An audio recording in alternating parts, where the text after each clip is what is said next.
when I see people like perhaps, including some very smart people, kind of taking an attitude of like doing things that seem like morally questionable, it's often because they have at a base sort of axiomatic level a zero-sum mindset. They don't realize they have a zero-sum mindset, or at least they don't realize it consciously. And so if you have a zero-sum mindset, then the only way to get ahead is by taking things from others. So that's a big deal. I think there's like a fair number of people in finance that do have a bit of a zero-sum mindset. Yeah, Pi is not fixed. Yes. So you really want to make sure you're not operating without realizing it from a zero-sum mindset, where the only way to get ahead is to take things from others. Then that's going to result in you trying to take things from others, which is not good. It's much better to work on adding to the economic pie. If the pie is fixed, then the only way to have more pie is to take someone else's pie.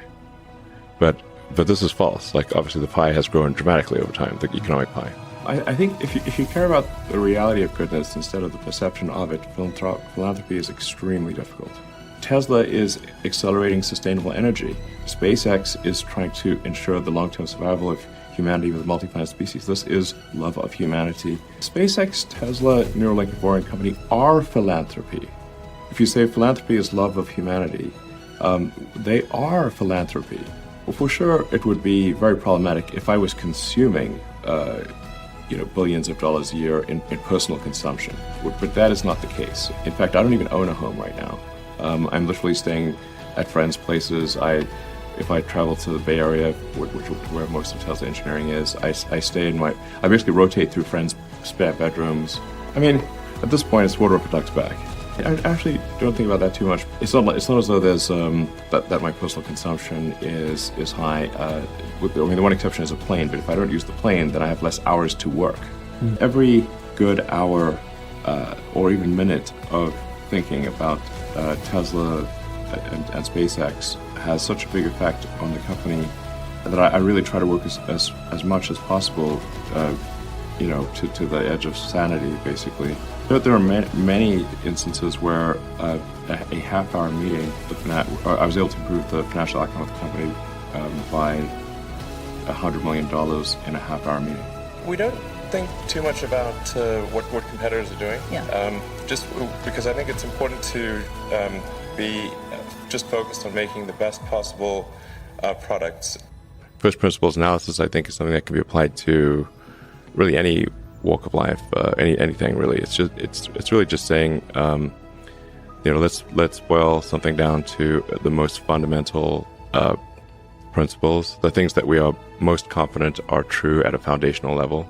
And what tends to happen is it's sort of quite exciting for the first several months of starting a company, and then reality sets in. I mean, maybe there are occasionally companies that get created where there's not an extended period of extreme pain, but I'm not aware of very many of such instances. Yeah. Things don't go as well as planned. Yeah. Customers aren't signing up. The technology or the product isn't working as well as you thought. Yeah. So I think, frankly, starting a company, I would advise people to have a high pain tolerance. Yeah. I do think that new great entrepreneurs are born every day, and we'll continue to see amazing companies get built. I think this is sort of general, advice I'd give to people starting companies, to entrepreneurs in general, is really focus on making a product that your customers love. And there will always be, some degree of imperfection, but try to minimize that. And I think if you do that, then the rest kind of takes care of itself. I mean, as long as people stay super focused on creating the absolute best product or service that really delights their end customer. I mean, just saying, well, is there a better way? Yeah.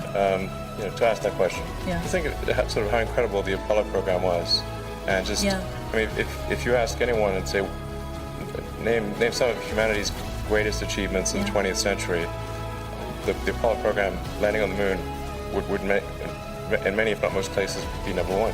Going to Mars is definitely going to be, it's going to be hard and dangerous and difficult in probably every way you can imagine, and it will be exciting and inspiring, and there need to be things that excite and inspire people. Yeah. have to be, reasons why you get up in the morning. It can't just be solving problems. It's got to be, something great's going to happen in the future. Yeah. I am not one of the doomsday people, which may surprise. I actually think we're on a good path. But at the same time, I want to caution against complacency. Essentially, it's important to take whatever actions we can think of to address the existential risks that affect the future of consciousness. And we need to secure the future of consciousness by being a multi-planet species. What kind of future do we want? Do we want a future where we are forever confined to one planet until some eventual extinction event, however far in the future that might occur? Or do we want to become a multi-planet species and then ultimately be out there among the stars?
Among many planets, many star systems.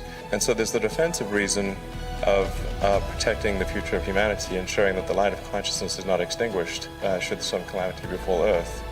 Personally, I find what gets me more excited is the fact that this would be an incredible adventure. Maybe like the greatest adventure ever. So, I think we got to get back to the moon and build a base there. A science base. I think we could learn a lot about the nature of the universe if we have a proper science base on the moon. And Mars is the next natural step. In fact, it's the only planet we really have a shot at establishing a self-sustaining city on. That's, I think, the next big thing. We've got to have a serious moon base, and then get people to Mars, and get out there and be a spacefaring civilization. And I think once we do establish such a city, there will be a strong forcing function for the improvement of spaceflight technology that will then enable us to establish colonies elsewhere in the solar system and ultimately extend beyond our solar system. It is generally true that innovation comes from questioning the way things have been done before. Yeah. And if in the education system you're taught not to do that, that will inhibit entrepreneurship. Elevators used to have a manual elevator operator. Yep. And you'd have somebody would be sort of moving the lever and be able to do fine-tune adjustments. Yep. With the elevator for each floor. Now there's no manual controller for elevators. Yeah. I think it's going to seem the same way for cars. Yeah. In the long term, owning a car that does not have autonomous capability will be a bit like owning a horse. Yeah. I mean, you sort of own a horse for sentimental reasons, but not for actual transport. Yeah. And the thing that really got me, and I think is going to get a lot of other people,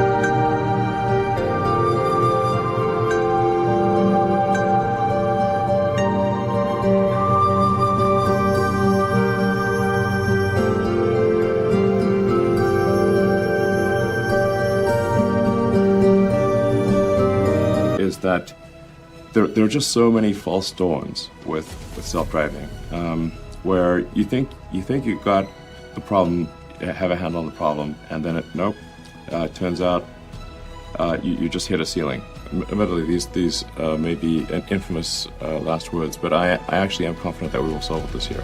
But the probability of an accident, at what point do you exceed that of the average person?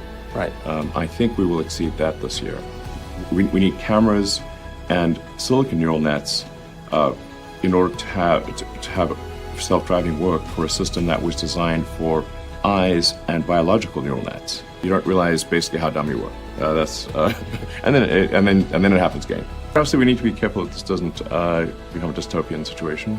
I do want to be clear, like, predictions are not endorsements. Yeah. So I'm not saying that this would be a good or a bad thing. I'm just saying that this is probably what will occur. I don't want to blow your mind, but I'm not always right. We really want to wake up in the morning and look forward to the future. We want to be excited about what's going to happen.